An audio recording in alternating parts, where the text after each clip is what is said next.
Welcome, my friends, to the Sage of Quay Radio Hour, your home for free and critical thinking, and I'm your host, Mike Williams. Tonight, David Weiss of Flat Earth fame returns to the show. Many know David as the radio host of the popular podcast Deep Inside the Rabbit Hole. His website, which goes by the same name, contains an impressive array of research topics designed to expose the lies and deception of the Matrix. The discussion with David is wide-ranging as we talk about where the Flat Earth movement is headed and whether the Flat Earth awakening poses a threat to the puppet masters and their agenda of unenlightenment. And to kick the conversation off, I asked David if he sees Flat Earth awareness leveling out or if the interest is continuing to grow worldwide. And here is what he had to say. You know, there's a lot of people that don't think it's growing, that are flat earthers, and they think it's plateaued, but I don't see it that way. I'm seeing more and more people open to it. I just was telling you, I went to a music festival this weekend and I wore this shirt, "The World is Flat," and numerous people came up to me and said something, several of them, like, I heard about this. None of them were flat earthers, but the seeds are planted, so it's going viral. And Mike, once this flat earth awareness gets in your head, you're done. There's no getting it out. It's not one of those things you forget about. Yeah, you're right, because once you know about it, once you become aware of it, and once you do the research, you can't go back. You can't step back. I know myself, it took me a while to get on board with it. I had the same, startup as most people. When I first heard about it, I just thought it was the most ridiculous thing. Once, though, I started looking at the research that was being presented by people like yourself, putting forth quality material. There's a lot of junk out there, and I always say this. There's a lot of stuff. I think there's some people, they want their 15 minutes of fame, but then there are folks like yourself, David, who are putting some, really good stuff out there for people to wrap their heads around. And once you get into it, once you start to take a look at the logic, because it is very logical the way it works, all this other stuff about the globe and heliocentrism, it just seems to just fall apart. It's like a house of cards.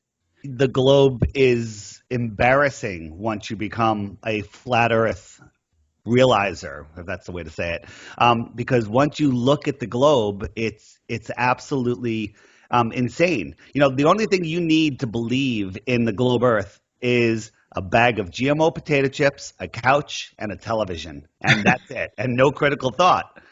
To understand the true reality of where we live, you really have to think, you have to study, you have to take time, you have to read, you have to watch videos, And for those people that say, you saw that on YouTube, I challenge them to find anything that's not on YouTube.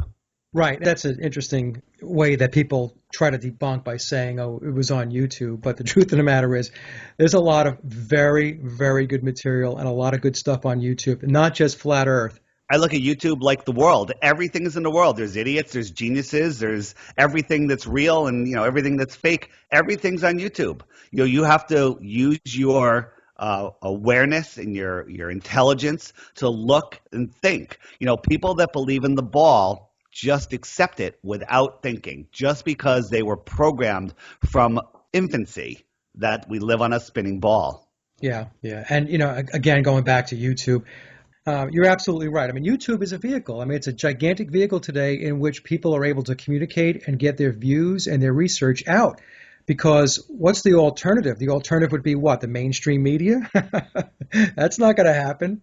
It's such a joke. I mean, from the most obscure thing, I have this fancy blow-up bed that comes out of a suitcase and it blows up and it's got legs and everything, and it had this pinhole leak on it. And I was trying to figure out how to fix it, and I literally Googled the name of the bed, how to fix a leak, and there was 3 videos on the exact problem I was having. I'm like, so everything's out there, Right. And you can focus on what you look for and look for the good stuff.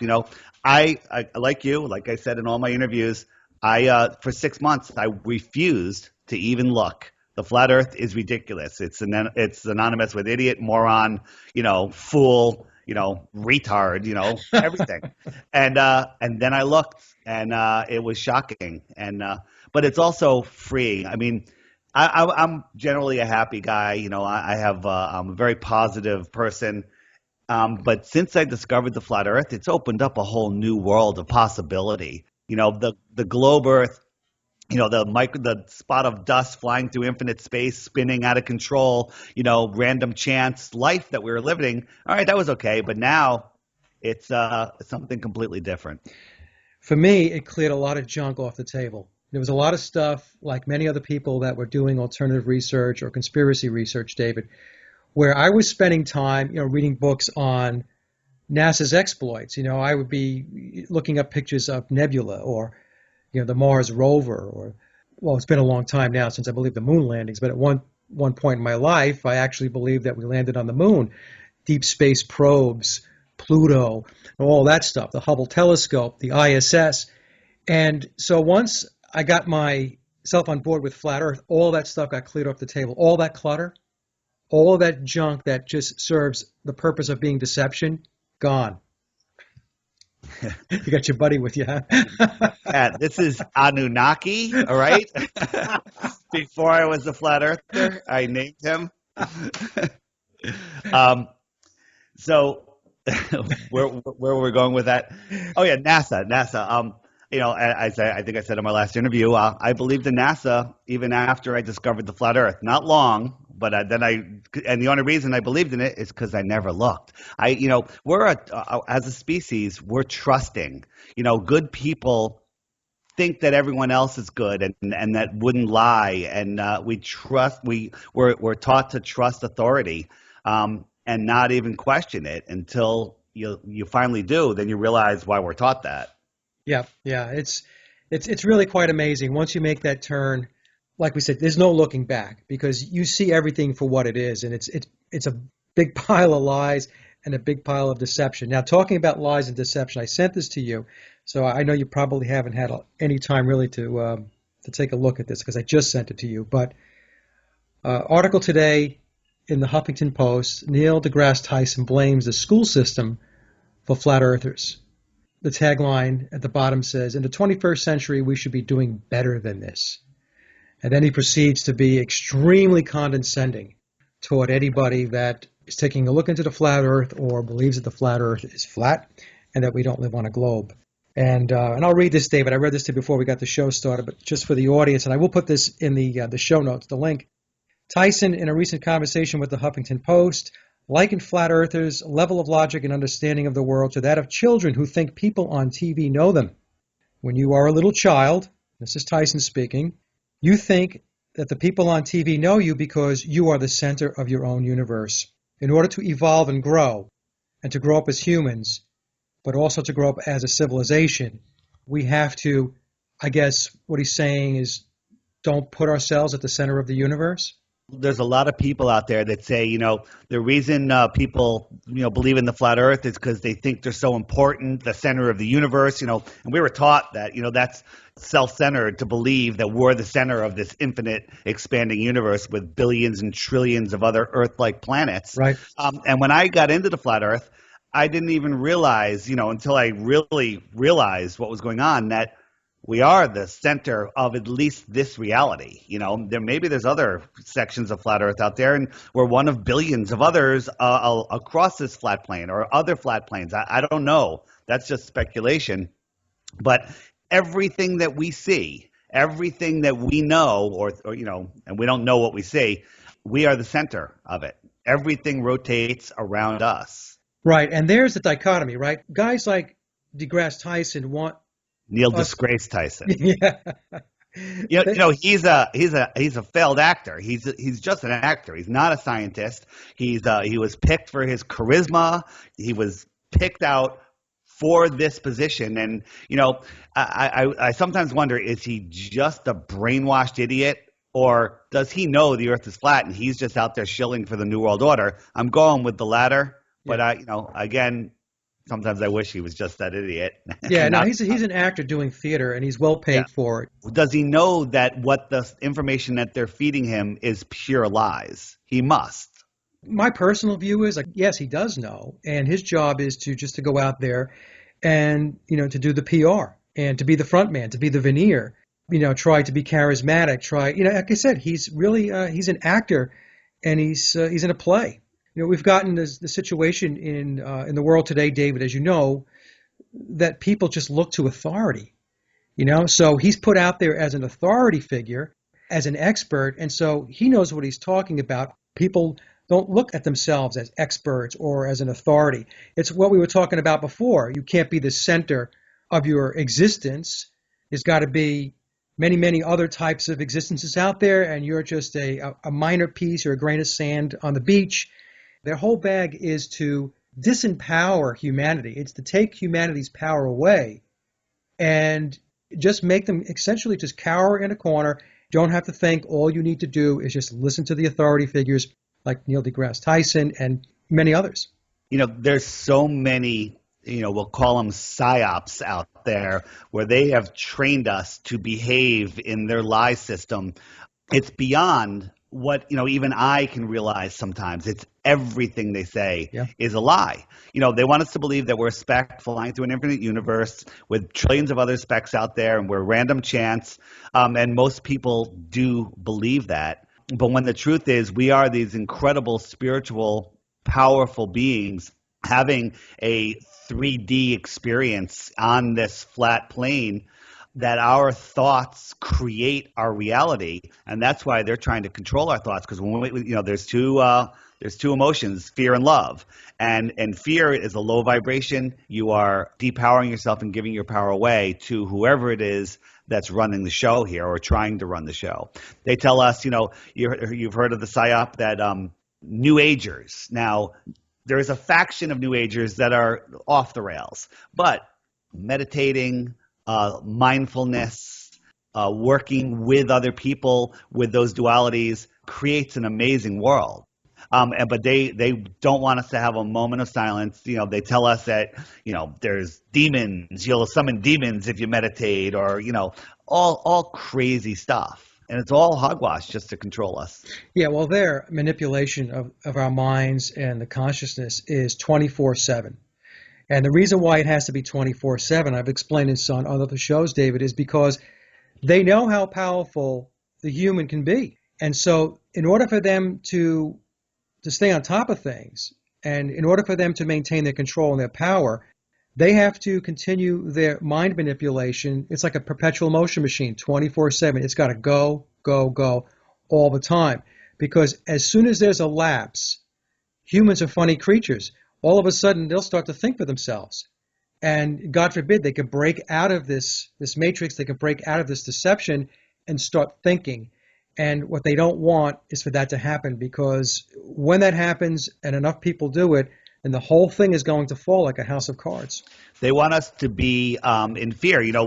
When back in hundreds of years ago, when we're living more in the wild, we have that fight or flight response. Like if we walk by a tree and there's a tiger, we're ready to run or defend ourselves, and our bodies are made that way. But they want to keep us in that state all the time. Everyone's afraid. You're afraid you're going to lose your job. You're afraid you're going to be mugged, terrorists. They just keep us in that constant state of fear. You turn on the TV. I never watch the news anymore. But within seconds, horrible train crash today. Meanwhile, there was 40,000 other very successful train rides, Right. in that day. But they only focus on the one. Whether that's even real or not anymore, I don't even know. I mean, all of these events, we've gotten into it all. Sandy Hook, Boston, 9/11, Paris, all of them, complete hoaxes, Yep. false flags. And for somebody that has no idea, it's really hard for them to take that giant leap because, again, we're trusting souls. Yeah, I have friends and family that are still so submerged in all of that, all of the lies and the deception. And like you said, you don't even know what's real anymore. I watch a lot of this stuff with these shootings, and we talk about what happened in the Bataclan, and I had a show with Ole Damagard. He talked about Norway. Yep. All that stuff is fabricated and engineered. And, they're using a template, and they're playing the same thing over and over and over again. And, the only conclusion I can come to is that they're either, well, two conclusions. Either they're not very creative, or what they're doing is tried and true. In other words, people are still so hunkered down into the matrix and believing what's being thrown at them that they can continue to do the same thing over and over and over again, even though people like yourself who've done extraordinary work in this area have pointed out, hey, look, take a look over here. This is not real. This didn't happen. How come this person's in multiple false flags? There was one guy, But Mason yeah, something. Mason. Yeah, Mason. Yeah, Right? They're sticking in our faces. By the way, that Neil deGrasse that letter was came the out. Brussels bombing, Yeah, right? Right. yeah. But he was at Boston. He was everywhere. He was everywhere, right? Yeah. Did Neil disgrace Tyson's letter come out today? Was it today it came out? This is dated. Let me see the date on this. June 3rd. June 3rd. Okay. This whole thing with gematria, numerology and stuff, I never ever believed in it, but there's just too much of it with Oh the yeah. color codes and the numbers, and today is, 6 6 16. Is something gonna happen today? I don't know. I keep hearing all these things, but it was always yesterday or the day before. The Mandela effect, you've talked about Oh that. yeah. Yeah. I'm not. I do not discount it, but I'm not jumping on it. One, I don't like the name. It shouldn't be. It should just be called the effect. And I often wonder, in 20 years from now, will we have a completely different story about 9/11? There was no Building 7. I don't know what you're talking about. Yeah. Right? I Right. mean, are they reprogramming us to forget their screw ups? I mean, have these screw ups been going on forever? It's either that or they're not, and we're literally coming to the end of a cycle, because this cannot go on much longer. People are waking up unless they reboot us or something. This cannot go on much longer. Yeah. The Mandela effect is very interesting. I first became aware of it probably about 3 or 4 years ago. I'll just tell you this story real quick. I have a friend of mine. He writes for Veterans Today, and he had sent me a link, and he said, "Hey, Mike, take a look at this." So I read the article, and it starts off by saying some people remember events different than the majority of folks that are out there. So I'm like, okay, this is kind of interesting. Where's this thing going? And so it says there are people who remember Kirk Douglas dying. So I'm reading this article, and I'm reading it, and I'm thinking, what the hell are they talking about? He's dead. I remember him dying. I remember him dying. I remember his funeral out in L.A. I remember his son, Michael Douglas, coming out. The cameras had caught him. He was uncontrollable. He was very emotional. He was crying. I said, he's dead. So I get done reading the article, and then the first thing I do is I go to Google. I look up Kirk Douglas, thinking, he died in the 1990s, only to find out that Kirk Douglas is alive and well in his 90s and blogging in LA. So that was one of those situations. There was a couple of others in that article that I do remember, these people dying before they died again, or they died and they're still alive today. So the Mandela effect is something that's very interesting, David. I had somebody contact me today, a friend on Facebook. I had put an article up on the blog about the Mandela effect, and this person sent me an email and says, Mike, I watched that video, and this is very disturbing because they rattled off their own series of things that they remember that do not exist today in the same context that they remembered them.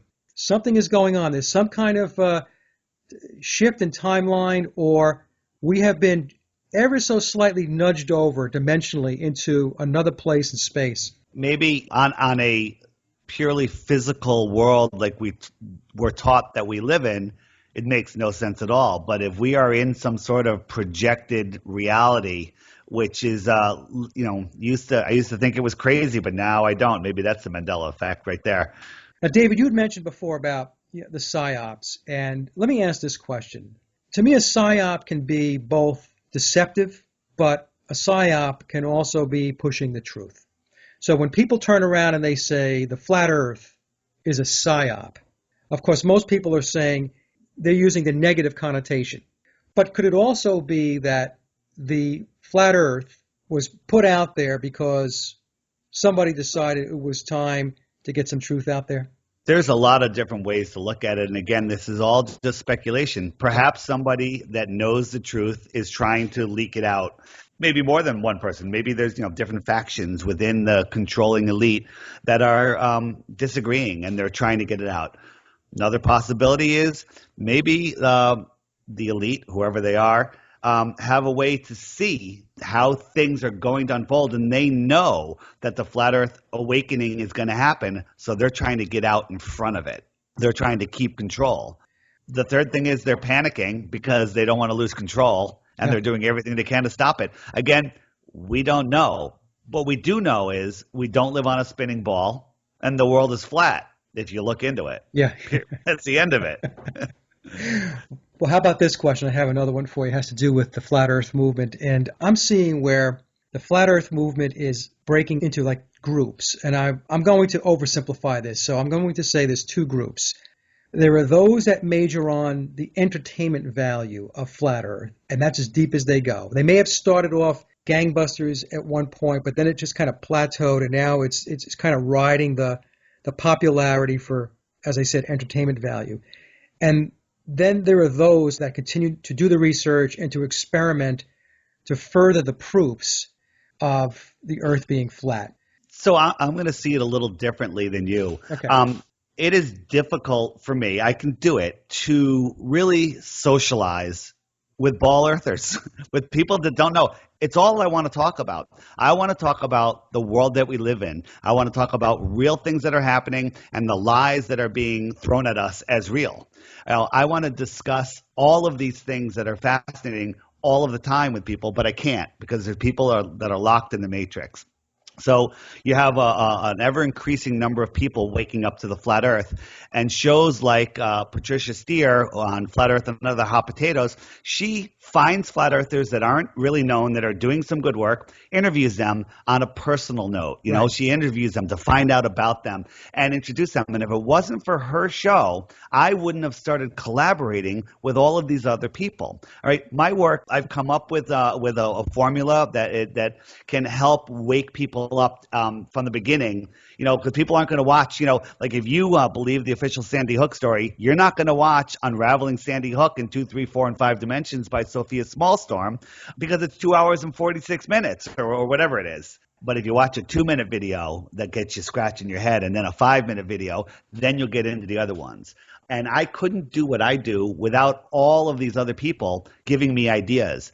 Even when I'm not doing research, I like talking and socializing with other flat earthers. And we talk about alternative medicine. We talk about different foods that we eat. And you know, my medicine cabinet is more like an art store. You know, I drink turpentine. I drink hydrogen peroxide. You know, I do all of this crazy stuff. I drink silver. I make my own silver now.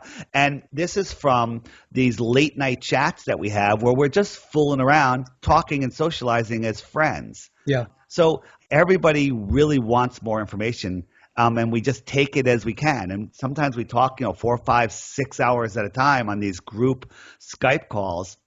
And while we're on these calls, I'll get an idea, and I'll literally make a video while on the call. I was more kind of going down the path of some of these folks that are almost like fly-by-nighters, Johnny-come-latelys.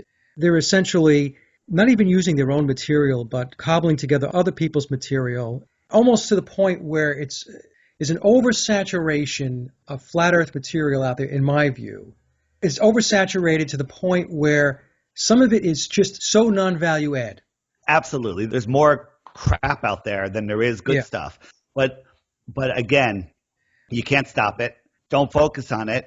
Find the good stuff. You know, that's what I do. I'll watch so many videos, you know, and people send me videos. I have other people sourcing videos. Hey, check this out. And they only send me the best stuff. And then I boil it down farther. And then I take those and I put them on my website, Deep Inside the Rabbit Hole. Or I put them on my Facebook page, which is Ball Earth Skeptic. So when somebody's like, wow, this flat earth thing is interesting, where can I see some stuff? They have a source. Instead of watching 600 videos, they can pick, you know, 10 videos, you know, because I've already watched all 600 for them. So, you know, there is ways to boil it down. The whole cycle is growing where people are going off the rails and then they're coming back on the rails. Some people bail out, you know, and don't know what to do. Others come up with good ideas. You know, then there's the trolls out there that are just trying to defend their ball for whatever reason. And some of them inspire me to do my best videos. So I'm thankful for everybody doing everything. There are folks that will say, okay, look, the flat Earth thing is interesting. I can see it. I can understand it. But you know what? There are higher priority things that we should be focused on. So don't waste your time there. We need to focus on X, Y, or Z. So how do you respond to that? Because there are people in the There- truth movement who are positioned that way, and I they will come I out and was say that. I was positioned that way for 6 months. I was like, you're taking away from other good research, important things. The flat Earth involves every single person without exception. There's other things that people don't care about. They're too far away. They're too far in the past. The flat Earth is today. It's now. It's everybody. Nobody excluded. And I literally have said this from the beginning, and people have laughed at me. It is the key to our freedom. When everybody realizes that we live on a flat Earth, that we are the center of everything, and that our thoughts create our reality, they have lost control of us. They have lost power. There's a couple of videos I have on my website. Why does it matter? Why would they lie to us about a globe Earth? One of them, I believe the guy's name is Daniel Pratt, who just does a rant on why it matters, and it's phenomenal. Yeah. And when people say why does it matter, I just send them that link, and they actually email me back sometimes a couple of days later saying, "Wow, I went through that and I watched a whole bunch of other videos. Where can I get more?" Well, I think it's important because what's more important than where you live? Understanding where you live, understanding your existence. So if they're going to lie about who you are, when I say who, I mean humanity, then people have to take a step back and think to themselves, there's a reason why they're doing that. There's a reason why they're lying to you about that. The conclusion you have to come to is there's something very important about being a human being that they don't want you to discover. They don't want you to know about. They don't want you to know your true power. That's how they control us. The flat Earth, I've been looking into it for pushing a year and a half now, I think, every day, all the time. you know, when I'm out, You're a when I'm wild out, man. yeah. Well, I mean, it's every time when I go down to the beach with my girlfriend and we look at the sunset. She says it every time. She goes, "It's totally different now." Right. Because the sun isn't going down; it's going away. Right. And that's something I'd like to talk about. The people say we don't live on a flat Earth because the sun sets below the horizon. That can't happen on a flat Earth, and there's a whole bunch of reasons. Well, I was going to ask you about that. Let me just see if I'm on the same wavelength as you. I have a question here I was going to ask you because I watched your video where you were taking a video of the sun and it was going towards sunset and the sun was getting smaller as it was heading down toward the horizon. And I've had people contact me because they know that you've been on the show, the Globers. They just want to just jump on anything which they believe will support their position, saying that, hey, look, what David did there was some kind of trickery going on with the video. There was some Sure. editing. The sun doesn't get smaller as it goes toward the horizon. Could you maybe cover that a little bit? Yeah, Because I know you're not editing videos.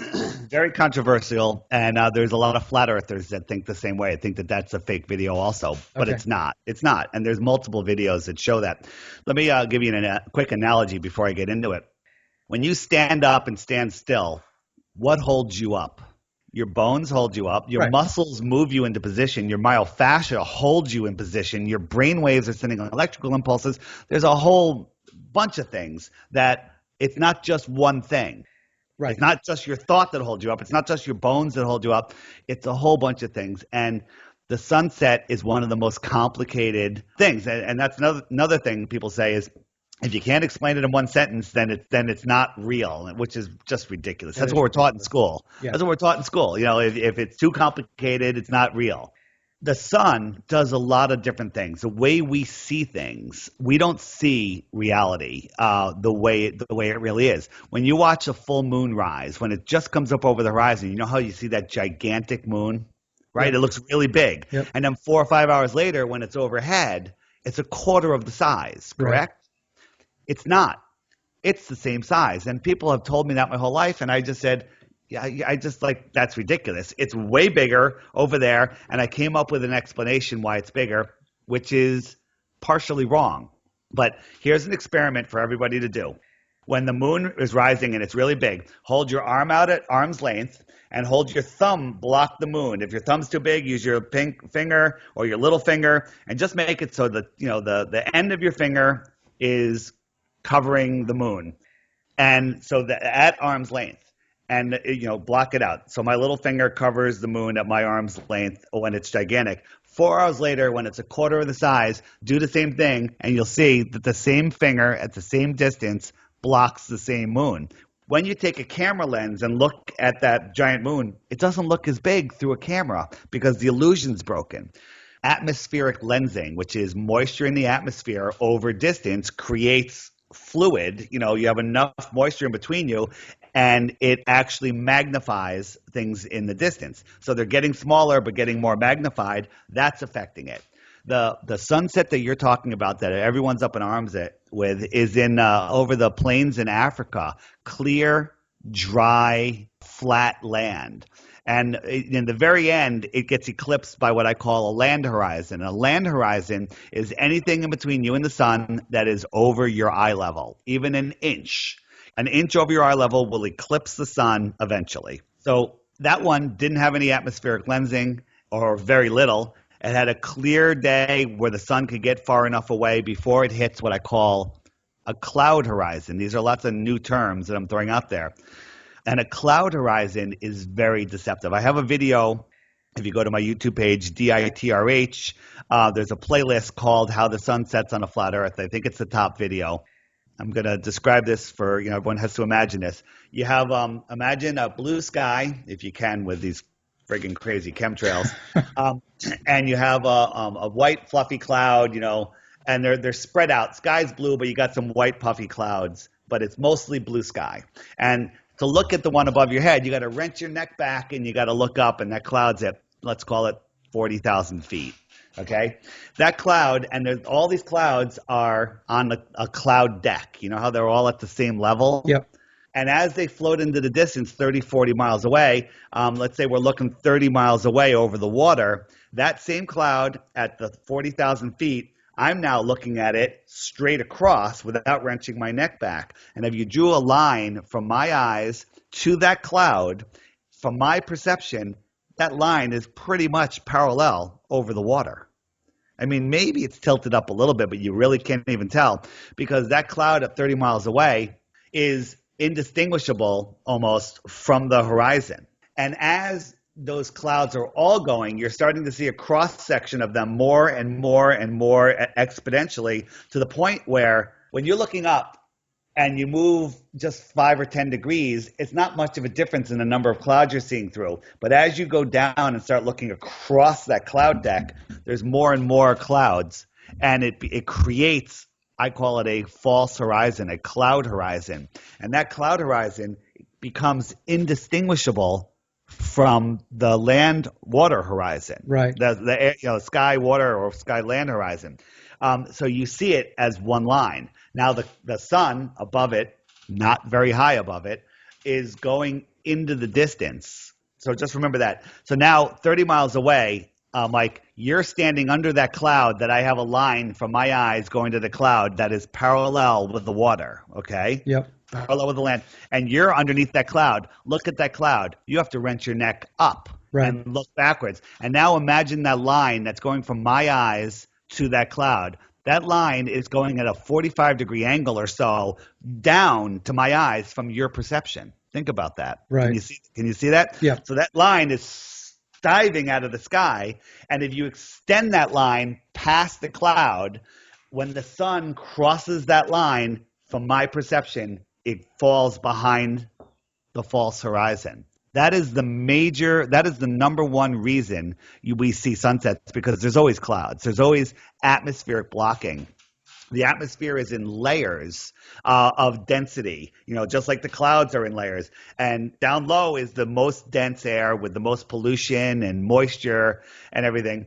That'll create a solid line that the sun and anything that moves beyond it will look like it's setting behind. Did you see my video with the string? That's one of my best experiments I did. I have a long flat counter in my kitchen, and I ran a string about 8 inches, 10 inches, maybe a foot or so above it, parallel, flat. And I ran a little sun globe, viewing it from a sideways view, and I ran the sun globe along the string. and it was going level with the counter. But then I put the camera on the counter looking up at the string, and I had obstacles along the way that were below the line, like a little mountain and, some trees and stuff just made out of kitchen stuff. And when viewed from below, the sun literally dove down at a 45-degree, and I compared it to a sunset, and they look exactly the same. And that just shows you how a land or cloud horizon will eclipse the sun. Just one last thing, getting back to that African video, there's also another video in that same video of the sun setting in Alaska in 2007, I think, where it was a clear, dry day, and the sun does the same thing. It goes into the distance and it shrinks because it was clear and dry and flat, and you could see it far enough. So if I understand you correctly, David, what you're saying is if it's a great distance and it's not obscured by clouds, false horizons, and whatnot, you're going to actually see the sun get smaller. Whereas where most people live, because they don't have that distance between them and the true horizon, they're not going to see the sun become smaller and smaller because they're looking at it from a very, essentially, I guess, a short interval of distance, a shorter interval, I should say. Correct. Am I right? That is the way I see it. That is, I look at the sun every day. Actually, I just got a solar filter for my P900, Yeah. and I'm going to be taking some pictures of the sun zoomed in at the same zoom throughout the day. Another proof is if we lived on a spinning ball, the sun would move at the same speed all the way around and down, but it doesn't. It comes from the east. It flies over your head. You don't notice it because it's like watching the hands on a clock move. It goes through the top of the sky very fast, and then as it gets towards the horizon, it slows down because it's just moving into the distance. The way that you can see that, if you watch a video of the sun setting, a time lapse of it setting, take the diameter of the sun, and when there's only one sun diameter below it, between it and the water, see how long it takes to hit the water and then how long it takes to disappear behind the water, and they're completely different times. They're not even close. Yeah, you're doing a lot of work, a lot of research looking into this. And whereas people who watch your material or other people's material, what they'll do is they won't do any research. They won't do any of that stuff. They just will sit there and just throw stones, they'll just throw rocks at you. And that's unfortunate because if more people put their thinking caps on, we might have maybe a more civil discourse. It's an emotional thing. The flat earth is really ripping our reality out from underneath us, and people don't like change. They like to be comfortable. My life's going okay. I can go to work, I can come home, I can watch TV, I can eat my crap food, and I could drink on the weekends and watch sports. Life is great. That's what we're taught is great. Right. But it's absolutely insane. There's a lot of new people that are doing new experiments. I have one fan of my podcast who has people on the 21st of June on the solstice. That's the solstice, right? 21st of June. He's got people in California, in Kansas, on the East Coast that we're all going to be videoing, and they're all going to be linked up on a Google chat, and they're going to be measuring the angle of the sun to prove whether the earth is on a ball or flat. It's a great experiment. He's putting a ton of work into it. So there's lots of new experiments coming out, because everybody says, we knew the earth was flat because Aristophanes, proved it, how long ago, 500 years ago or whatever it was. Aristophanes never existed. It never did that experiment. Even if he did exist, that experiment couldn't have been done. And the two cities that he used were at different latitudes. Yeah. Or longitudes, whatever, the one that makes them higher up. So it wouldn't have worked anyway. We're just told lie after lie after lie without any evidence of anything, and people just buy it.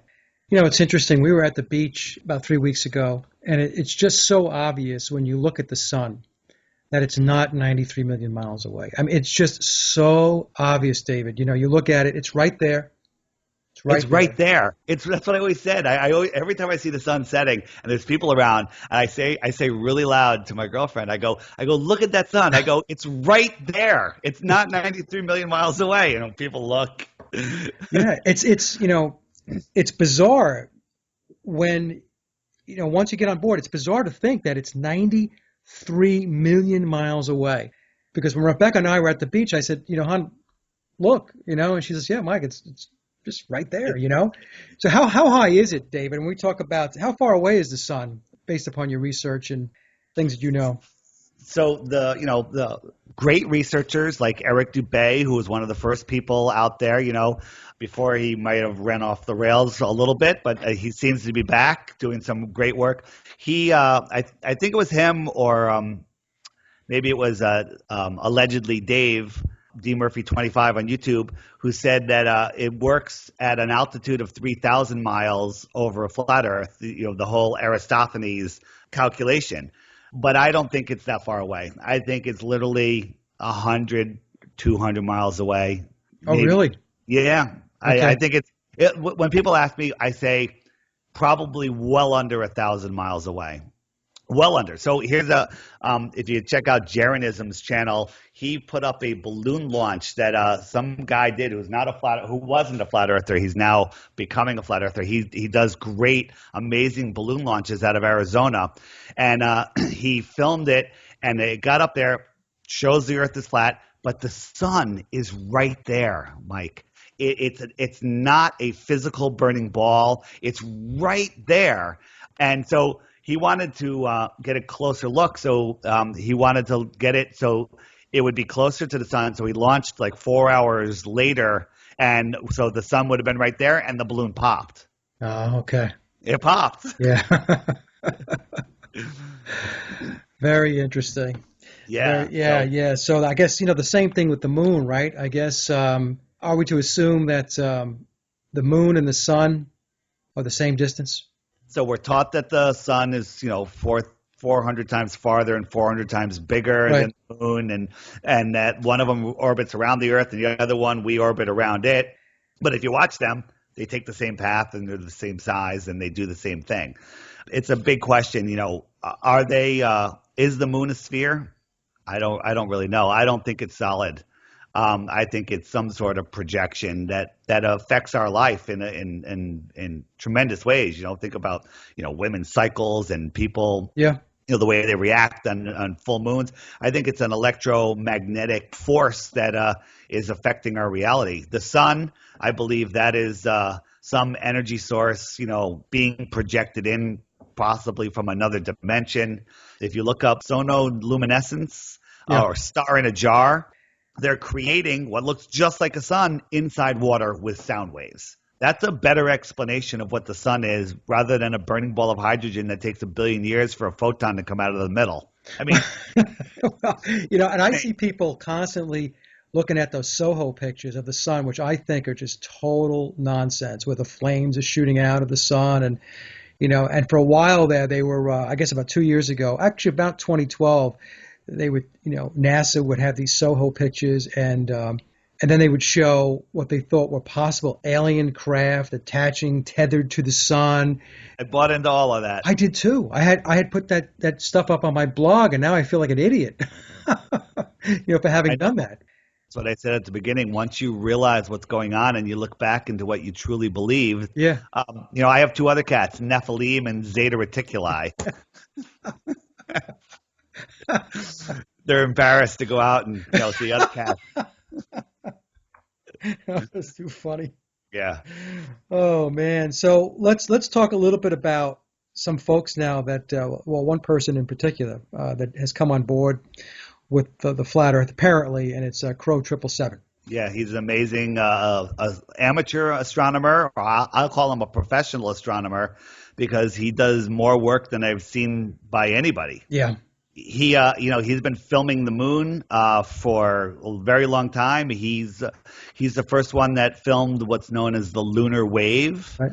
And there was just a new one that somebody else filmed down here in North Carolina. Is that where it was filmed? Yeah. That one is amazing. And even before that came out, Crow came out, and what did he say exactly? He said that he didn't say he was a flat earther. He just said that he doesn't believe we live on a planet with a T, is what he said. Yeah, he said the best way to describe the reality that we live in is if you took the word planet and removed the T. Right. And the reason he doesn't want to say he's a flat earther is because of the Flat Earth Society, which none of us flat earthers have anything to do with. The Flat Earth Society is another psyop out there that mixes a little bit of truth in with ridiculousness. So anybody that's searching for the Flat Earth Society used to be the first hit. They would read a little bit, watch a video, check out. They're good for another 10 years of unconsciousness. I've run into the same thing where I've talked about flat Earth, and the first thing people will do is they'll go Google and they'll have the Flat Earth Society, and then it Yep. just looks like a bunch of nonsense because it is a bunch of nonsense, and it's there in order to make people who are truly looking into the flat Earth to appear to be, out of their minds. So, in your view, what are some of the better sources, whether it be people or sites that people can go to that can get legitimate research, legitimate analysis of flat Earth? There's a bunch, like Mark Sargent has a new website, marksargent.com, that has lots of good stuff. But that's mostly his stuff, which is good. Eric Dubay has put out some really good stuff. But what I do is, I put out a bunch of stuff, but my website actually doesn't even have most of my stuff on it. That's all on my YouTube channel. But I basically take all of the best videos and compile them. I now have 3 pages of flat Earth. By the way, my website is a mess. I'm working on getting it rebuilt, but it works. It doesn't work on iOS, so you have to use your computer. But if you have Apple TV, find these videos, find the channel. Hey, that's a great video. Then start a YouTube playlist, a YouTube channel if you don't have one. And subscribe to those people. When you find a good video, subscribe to them. And as new videos come out, you'll be kept up to date. And literally, I don't think anybody that has any intelligence, if you have a tiny bit of intelligence, that if you went through my 3 flat Earth pages, that you would not come out the other end knowing the Earth is flat. Yeah, you have very good material on your site. And it's not all mine. Right. I compile other people's videos. I Right. compile the most convincing videos. And again, if you're new to flat Earth and you hear this and you believe us, you're crazy. You have to check it out yourself. Yeah. You have to check it out yourself. And that's the biggest stumbling block with the flat Earth. What do you think about Rory Cooper's work, in my perspective? I mean, I love Rory's channel.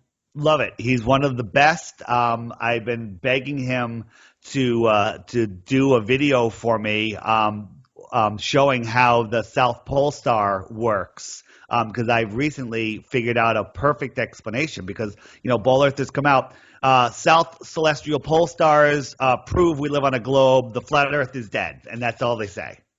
But they don't realize what they're seeing. Yeah, yeah. I think Rory did more for me. Yeah. Because the thing that I struggled with initially was the whole concept of perspective. And I think a lot of people struggle with that out of the chute. And I actually stumbled upon his channel and I started watching his videos, and then it cleared up like that. He does a great job of explaining it. He's got great graphics. I have him linked on the top of my flat Earth page. Like, here's some YouTube channels to start out with, And the thing is, you can't discover the true nature of our world in 140 characters, the Twitter mentality. You have to take the time. Turn off the TV for a week and just watch flat Earth videos and go in trying to prove that the flat Earth is complete bunk and we live on a spinning ball. And there's no way you can come out the other end winning. The other thing I wanted to mention too, you mentioned Eric. I read Eric's book, The Flat Earth Conspiracy, and it's 250 pages. I recommend to people that they get his book. I think it's like $10 or something like that, maybe $15 to download it and to read that. There's a lot of very, very good information in that book. Yeah, there's a couple other good books. The Greatest Lie Ever Told is a fairly new book.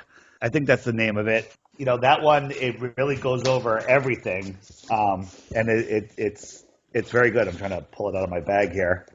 I always keep a copy with me because you carry it with you. I have extra copies with me because sometimes I feel like giving it to people. It's The Greatest Lie on Earth, a proof that our world is not a moving globe by Edward Hendry. Okay. Great book. I'll have to get that book. Yeah, so I've heard of it, but I have not read it. Yeah, no, it's really fantastic. Available on Amazon or whatever. And there's lots of people that are becoming flat earthers that they're like, what can I do? And when I learned about flat earth, I had never made a video. I didn't know what I was doing, and now I'm putting out pretty decent content. And I'm getting, I get tons of emails of people saying, apologizing to me for attacking me, saying, I can't believe that you've woken me up, all different emotions. And it's good. So, when you asked me at the beginning, is the flat earth movement growing? Yeah. When I first started, I got tons of resistance, Yeah. On my podcast when we first started doing it. We were talking about 9/11, and I wanted to bring up Sandy Hook. I wasn't even allowed to talk about it. They're like, no way, that's crazy. And now we have the Sandy Hook Minute every week. Okay. And then it's the same thing with the flat earth. I got ridiculed. You have to have tough skin in this, Oh yeah. Oh, in yeah. this, truth world. But now, everybody's wearing flat earth t-shirts and talking flat earth. I'm getting invited on lots of shows like yours, and it's really taken off. I don't know how much longer it could not hit the tipping point. What's good about your videos is that you make them short and sweet. Because I hit your channel a lot, and I put a lot of your videos up on the blog, and then I will then send those links out. And the feedback that I get is that these 3, 4, 5 minute videos, 6 minute videos, they really do the job, because most people, their attention span is like a gnat to begin with, and so when you put your stuff out there, it gets right to the point. Do you know why I put out short videos? Why? Because I have short attention spans. and no, I just know it. But you know what I love now? I love a 2 hour or a 3 hour good video. Yeah. It's like I come across that, I'm like, yeah, movie night. And I'll get into it. But you won't do that. Like, would you go to the movie theater to see a movie that you thought was complete garbage? Of course not. No, right. You need to see a good preview of it. That's the movie theaters know the trick. They give you a preview with some music, and they show you some highlights, and you're like, wow, that's interesting. I'm going. Yeah. And that's basically my videos are previews into flat earth concepts. Yeah, no, it's good because sometimes folks will get very curious when I'll post on Facebook, and they're kind of like behind the scenes, right? They'll slip a private message to me and say, hey, I've noticed that you put this flat earth stuff out there, and I'm curious and I'm interested. Could you send me some information so I can get more on board? And a lot of times, David, honestly, I'll send them your videos because, like I said, they're very concise. They get right to the point. I'll send them Rory's videos. And, of course, there's others out there. So I don't want to disparage anybody else doing work. There's a lot of people doing good work. But that's what I do. I mean, so like even Rory's videos, I mean, they like 15, 20 minutes. Mike, it's good for what he's covering. You could do what I do, or, and anybody can do this. Like if you have somebody that you're working on, think about, what videos would be best for them. If you're already a flat earther, just create a playlist. You can add other people's videos to your playlist and then send them the link. And make sure your first video is short and really good, and then you can start getting longer ones, and then you send them the actual share link, and it automatically goes to the next video. So when they sit there, they watch a 2-minute video, and they're like, huh. And before they can do anything, another video's on, and they get sucked in. And literally, I've done that, and people have said, you killed me for 7 hours. They didn't get away from their computer for 7 hours, and at the other end, they're like, all right, I don't believe the earth is flat, but it's not a spinning ball. And then a week later, they call me and they say, Jesus, it's flat. Well, let me ask this question here. We talked about this before we got started. I just didn't want to miss this particular news story, but there's a company called Moon Express that is partnering with NASA to make trips to the moon. And they're going to start with a 20-pound package of quote-unquote scientific hardware. What's going on there? Jesus. So one, they're partnering with NASA. So not even the people in that company believe that it's real. NASA's not real. None of it's real. None of it'll ever happen. There'll be a disaster. That'll blow up on the, on the launch pad, or there'll be, civil unrest, which is we're literally on the brink of. Fortunately or unfortunately, depending on how you look at it, there's a reset in consciousness coming, and how awake people are going into it will determine the outcome. So it will never happen. And even if they allow a company that believes they can do it, they will never happen, because the moon isn't a place that you can go. I mean, nobody's ever been into space. None of it's real. NASA spends the bulk of their money on helium. Think about that. Yeah. Well, and they're building underground, undersea, I should say, fiber connections and everything that they're doing, they shouldn't be doing if they had space and they had satellites and so on. I mean, they're doing everything that they're doing is ground based. I mean, All of that's it's what I'm ground based. seeing. Right. Years ago, long before GPS, I was out on, as a child, we're out on boats and we had the Loran system, which was tower based, 8-digit numbers. You plot them on a map and it shows you where you are. Then they just put a graphic overlay over it and said it's satellite based. If satellites were whizzing all around the earth in all different directions, there'd be satellite coverage everywhere. But I was just in upstate New York, and when I go down, in between two mountains, I lose my Right. Sirius fake satellite signal.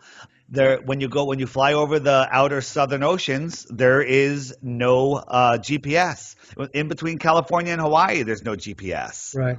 It's all approximated. Now, people say, well, there's no cell service here, but I have my GPS picks up a signal. Well, GPS, it works on radio frequency, not just cellular frequency, and it has a little better range. But there's giant masts, tower masts all over the place that are sending signals back and forth.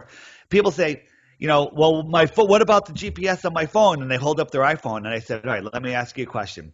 Do you think your phone is communicating with satellites spinning around the Earth or with a couple of cell towers that are triangulating your position from the best angle, Right. non-moving? And they're like, well, the cell phone, but then the cell phone tower communicates with the satellite. And I say, why would it do that? It already knows where you are. It's going to tell the satellite, and then people scratch their head and they're like, wow, I never really thought about that. Yeah, I tell people GPS stands for ground positioning systems, and all of these cell towers that you see going up overnight, nobody actually ever sees one actually being built. They just appear.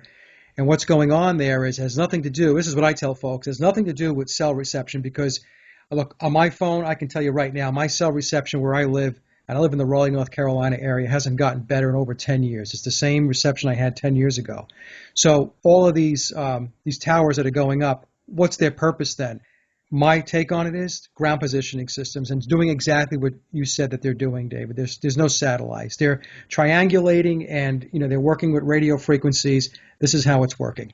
And I also believe that it's quite possible that if there is a firmament and there is a dome, whatever it's made of, that they're able to maybe deflect off it, beam off it, whatever it may be. This is some other ideas that I had, about how they can do this. But I agree with you. There's no satellites. Just without getting too far off the flat Earth, there's cell phone towers. Those big cell phone towers you see are not. A lot of them are fake. Some of them might have a little cell technology on them, but they're not. You're aware of the Gwen towers and Yeah. what they're doing with these things. They're putting, a cell tower needs, 2, 3, 400 watts. They're putting 50,000 and more watts into these things. These are literally weather control, mind control, human, population control towers that That's right. will be the end of what we call freedom. I'll send you a link if you want to put it to a great article on it, a website that you can put in the show notes. Yeah, send me all the links that you have that Yeah. you want to put in the show notes, and I'll put them in. Now, David, I guess the second to last question, I don't want to take up too much of your time here, but how much of a corner has NASA got themselves into with all their fake videos and their fake images? And it seems like whenever they release something now, it just becomes, it's a farce. It becomes a big joke. I mean, how big a problem do they have? It's huge. The only out I see for them is when they if they try to pull off a fake alien invasion and claim that they knew that the Earth was flat, but the aliens made them do this to protect humanity from learning the truth too soon and destroying civilization. Yeah. Like, we've got too much knowledge before we've evolved enough, and it would be the end of humanity, and that they were doing it to protect us. Free pass for NASA. Yeah. It's really amazing. I see their pictures, and all this stuff, and many of the listeners have probably seen this stuff. But when they sent that probe out to Pluto, Pluto's face basically is on the planet Pluto, and what they're doing is they're laughing, right? I mean, Where's the patent for the transmitter that sends that signal back to Earth from Pluto? Because I can't get the Wi-Fi to work on the opposite end of my There you house. go. They're sending crystal clear pictures of a planet that is so dimly lit, with a spaceship that's flying by it at who knows what speed, that it have to do a multi-houred exposure to get that kind of detail. It's absolute insanity what they show us, and people believe it. Yeah, no, it is crazy stuff. And like I said, it's going to fall like a house of cards at some point, and it's just a matter of how are they going to cover their asses when Yeah, this starts to fall. I saw somebody made a video today. At the end of the video was a bunch of clips of like Anderson Cooper on CNN going, NASA officials to stand trial for treason, and all these fake headlines, and it really made me feel good. And I actually think that it might come to that, But when that happens, there will be such unrest in the world. People will freak out. People that, I actually think that the people that already know that the Earth is flat might be the ones that help restore people's being calm and not uprising. Yeah, It's the people that are going to wake up all of a sudden that I don't want to say it, but the less intelligent people. I'm not saying that I'm super intelligent, are going to freak out. They freak out over stupid little things, but when they find out that everything they've been told, and they're billions of dollars every year, $80 billion NASA got this year supposedly, yeah. it is all for naught. Everyone will stop paying their taxes. They'll stop participating in anything. Government mind control is dead at that point. Let me ask you a question, David. I knew I said that was the last question, but you just said something that is a topic I like to talk about. What are they doing with all that money? I mean, they must pay a graphics designer about $2,000 or $3,000 to sit down and put their bogus videos and put their He's pictures out. overpaid. He And does horrible work. I could do better. and they get to pocket billions and billions of dollars. So what are they doing with that money? My thought on that is it's not money's not even real. Money's nothing. So they're not taking that money. They're not using that money. They're taking our money to keep us enslaved. How many people do you know that are living paycheck to paycheck? Yeah, More than not. The people, they basically work, sleep, drink, sports, and eat poison and watch mind control television, and they're not thinking for themselves, and that's what they want. The elite don't need money; they can do whatever they want. yeah. They have the power. It's all about power and control. Money is nothing. Money is worthless. So So it's just stealing from the people in order to keep them in debt and keep them in that fear mode. correct. Huh, that's And very, you got to pay that graphic designer $1,500 max because he's horrible. He's horrible. I mean, how come they have NASA has like a few pictures of the Earth, and the United States is double, triple the size in one of them? I mean, how does that happen? I mean, there's a joke in there somewhere. America really has gotten fat or something, but do they do it on purpose, or are they just not that well coordinated where they can keep everybody on the same page? it's hard to say. I mean, there are some things, maybe more than some things, that I think they do intentionally. I think it's to test the waters. I think it's to say for them to take a step back and say, look, they really are very stupid because, nobody's looking into this. Nobody's doing any comparisons. Nobody's calling us on this. And we can continue to just to put this crap out there and, they just eat it up or they pay no attention to it whatsoever. Either way, it's okay with them.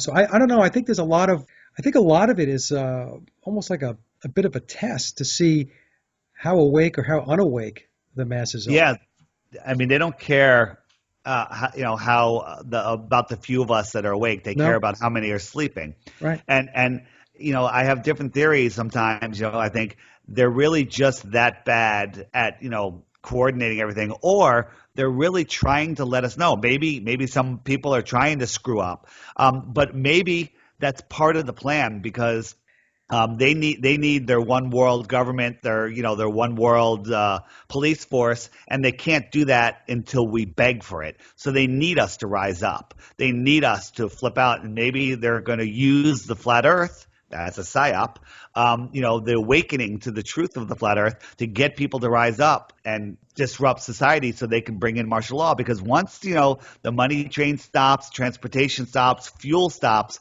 not within weeks, within days, Yeah. people are going to be begging for UN troops to come in.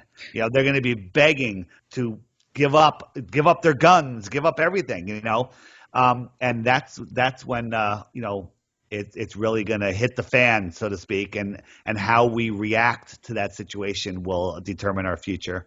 And to put it into perspective, down here in North Carolina, we get, the hurricane warnings. And if a hurricane does blow in, just to reinforce your point, David, within a day or two, the supermarkets are wiped out, completely wiped out of food, water.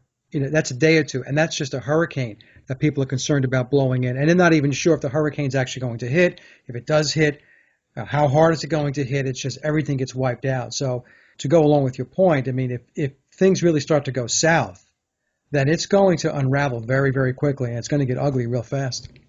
Yeah, certainly is, and what can you do to prepare? The most important thing is to prepare spiritually, to really understand who you are, where you are, what is going to happen. I don't know. What's going to be the cause? Is it going to be a financial collapse? Is it going to be awakening to, the false flags and the hoaxes that they've been pulling on us? Is it going to be, who knows? All they want us right now is focusing on the election, which is complete hogwash. And, the question is Donald Trump actually going to try to challenge the New World Order, or is he just another puppet?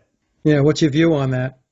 My view is that if he does try to expose what's going on, he'll be dead before the election.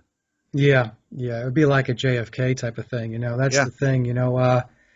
People really don't understand how entrenched the bad guys are, how subverted the entire system is. And we're talking about everything, the political process, it's your churches, it's your institutions, it's your education system, it's everything. Yeah, if Donald Trump is really a smart guy, he has to know 9/11 is a sham. He was supposedly there, and there's questions about whether he really was there. Maybe he lied about where he was just for publicity. I won't even hold that against him. But if he tried to speak out on any one of these things that we speak of, that would be the end. That would be the awakening. That would be the mass awakening. That would be the tipping point. I'm looking for that one event, that one thing that will go viral. Like, I was at this music venue, I told you, and I had my shirt on, and I told people that were questioning me, I said, listen, I'm over by that tree. I said, I've got $1,000 for anybody that can give me just one proof that the earth is a spinning ball. And all day, about 20 different people were coming over, and they're like, I got it. Astronauts,